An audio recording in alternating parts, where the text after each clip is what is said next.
یہ قرآن پڑھیے اور اپنے ایمان کو تازہ کیجیے اور اپنی زندگی پیغمبر علیہ السلام نے فرامین کے مطابق گزاریے، جس طرح کہ آقا علیہ السلام نے سنو طریقہ دسیا، سنو طور طریقے دسیے، اس کے مطابق اپنی زندگی کو گزاریے۔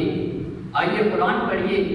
اللہ تعالیٰ نے بڑے خوبصورت انداز کے اندر اہل ایمان والا مخاطب ہو کہ اللہ تعالیٰ نے بڑے پیارے انداز کے اندر آقا علیہ السلام کی اطاعت کا حکم دیتا، اور نالے اللہ تعالیٰ نے پیغمبر علیہ السلام کی اطاعت دے اعلانات فرمائے جنتا دے۔ آئیے مقامات پڑھیے، قرآن پڑھیے اور اپنے ایمان کو تازہ کیجیے۔ اللہ کریم نے فرمایا یا ایھا الذین آمنوا اطیعوا اللہ واطیعوا الرسول ولا تبطلوا اعمالکم۔ اللہ کریم فرماتے ہیں ایمان والیو، ایمان دا دعوت کرن والیو، اپنے آپ کو مومن کہلوان والیو، اطیعوا اللہ و اطیعوا الرسول، تسی اللہ دی اطاعت کرو، اس دے پیغمبر جناب محمد رسول اللہ صلی اللہ علیہ وآلہ وسلم دی اطاعت کرو۔ غمی ہوئے پھر بھی پیغمبر دی اطاعت کرنی ہے، خوشی ہوئے پھر بھی پیغمبر دی اطاعت کرنی ہے، مشکلات ہون پھر بھی پیغمبر دی اطاعت کرنی ہے، آسانیاں ہون پھر بھی پیغمبر دی اطاعت کرنی ہے۔ کنبہ قبیلہ ناراض ہو جاندے ہے، خاندان ناراض ہو جاندے ہے، والدین ناراض ہو جاندے نے، بہن بھائی ناراض ہو جاندے نے، انہاں دی پرواہ نہیں کرنی، بلکہ پیغمبر علیہ السلام دی اطاعت کرنی ہے۔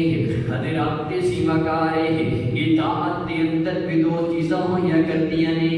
پہلی چیز ہے کہ جس چیز کا انسان کو حکم دیتا جاوے، جس چیز کے کرم کا حکم دیتا جاوے، جس چیز کا کیا جائے انسان کو ایک کام کرے، یہ بھی اطاعت ہے۔ اطاعت کا دوسرا پہلو ہے کہ جس چیز کو انسان کو منع کیتا جائے، انسان اس کو بعد آ جائے، اس کو رک جائے، اے بھی اطاعت ہویا کرتی ہے۔ اللہ تعالیٰ فرما دے دے وَمَا آتَاكُمُ الرَّسُولُ فَخُذُوهُ وَمَا نَهَاكُمْ عَنْهُ فَانتَهُوا۔ اللہ کریم فرما دے دے دنیا جہان دے لوگوں جو تھانو پیغمبر علیہ السلام دے دینے، جس چیز دے کرن دا حکم پیغمبر علیہ السلام تھانو دینے، اس چیز نو تسی کرو، اور جس چیز کو پیغمبر علیہ السلام تھانو منع فرما دینے، اس چیز کو باز آ جاؤ، رک جاؤ۔ حضرات سیمکارے میرے پیغمبر علیہ السلام نے سنو نماز پڑھن کا حکم دیتا ہے، پیغمبر علیہ السلام دی اطاعت ہے۔ اسی نماز پڑھ دیا ہے، پیارے پیغمبر علیہ السلام دی اطاعت ہے۔ روزہ رکھ دیا، پیارے پیغمبر علیہ السلام دی اطاعت ہے۔